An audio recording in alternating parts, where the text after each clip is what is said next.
Alright, hey, how's it going, everybody? Sit down here. Welcome back to Country Brewster. My name's John, and today we're going to be doing a review on the Vevor mini keg. It is 128 ounces, so 1 gallon. It is a very nice keg. It's very well built. I have ran it once already. This was my first time ever using a keg. So I ran it just to get familiarized with it. It comes with 3 hoses for the inside for the downspout. It comes with a couple of extra rings. It comes with an instruction manual, and then everything you see here. It is a single walled canister. I have my blueberry hard cider in here. It does have a pressure gauge, and you can adjust to increase and decrease your level of PSI for the CO2 inside. Like I said, it's very well built. This whole top construction is very thick, nice steel. It functions very well. I have 0 complaints with it so far. And some of the chats that I'm a part of on Facebook, people were saying, oh, you're going to burn through a ton of CO2 because it takes these little guys when you're doing forced carbonating. I did a forced carbonating the other day, which I am going to do with you guys in another video. And you can watch the whole thing go through instead of just taking my word. But I did do a forced carbonate, and I was able to force carbonate with 1 CO2 and use up everything that was in the keg with just one of these small CO2s. A 5-pack of these on Amazon is $10. So those aren't too expensive. You can get, if you want, Amazon does have an adapter you can get that screws on there, and then you could put the paintball CO2, the bigger bottles, on there if you wanted. Or if you wanted to maybe mount this inside of a little mini fridge or something, then you could run your CO2 to the outside. Something along those lines. So far, I'm super impressed with it. I really like it. So I just put this in here. So the first thing we have to do is get this liquid cold. So we're going to force carbonate it. So the first thing we're going to do is put it in the refrigerator and let it get down to 32 degrees, 23 degrees, somewhere around in there. So basically I'm going to let it sit in the fridge overnight. We're going to come back tomorrow. I'm going to show you guys how to force carbonate this, and then it's going to go back in the refrigerator, and we'll go on to the next process. So you guys stick with me. I'm super happy with this keg, and I couldn't find any videos online of people talking about it really. So I figured I would be the first to come on and let you guys know how awesome this thing is. So I will see you guys tomorrow after this blueberry hard cider gets cold.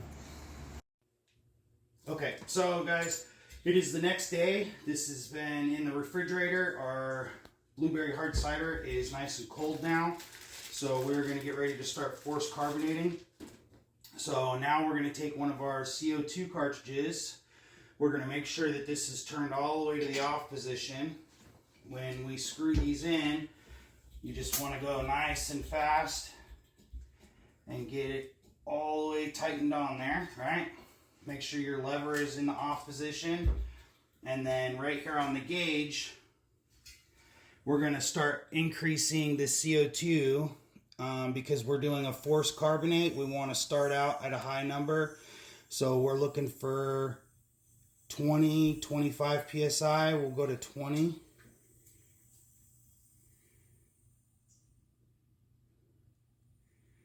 Okay, and then what we're going to do is we're going to take this on the edge of a table, and we're just going to kind of rock this around. You want to make sure you don't accidentally hit the handle there. And this isn't just for this keg either. Anytime you're force carbonating, you got to move the keg around in order to work that CO2 in. So this isn't something just because it's a mini keg that you have to do.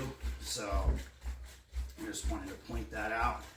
And you'll hear it as you're doing this, more CO2 being pumped in, because as you're moving this liquid around, the pressure in there is changing, and so it's increasing more and more and taking more out of this bottle for us. Okay, so once we're done doing that, we're going to put this back in the fridge now, set at this high temperature for 24 hours now. And then tomorrow it will be ready to actually have our first glass out of it, and I'll show you guys what that looks like tomorrow. So with the magic of cameras and technology, here we go. All right, everybody, so it's been 24 hours. We have a glass. So where we left off is we charged this up for 24 hours to put in the refrigerator. We're at a high PSI, so what we want to do is, we're still at a high PSI, we want to drop that down. They have this nice little pressure release valve here for us to do that.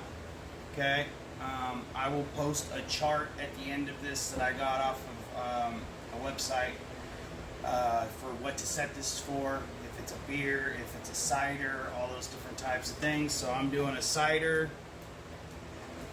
So we want to go to about 8 or 9 psi.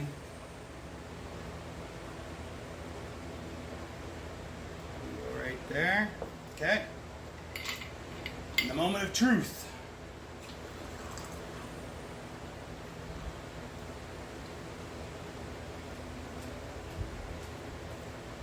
And there we have it.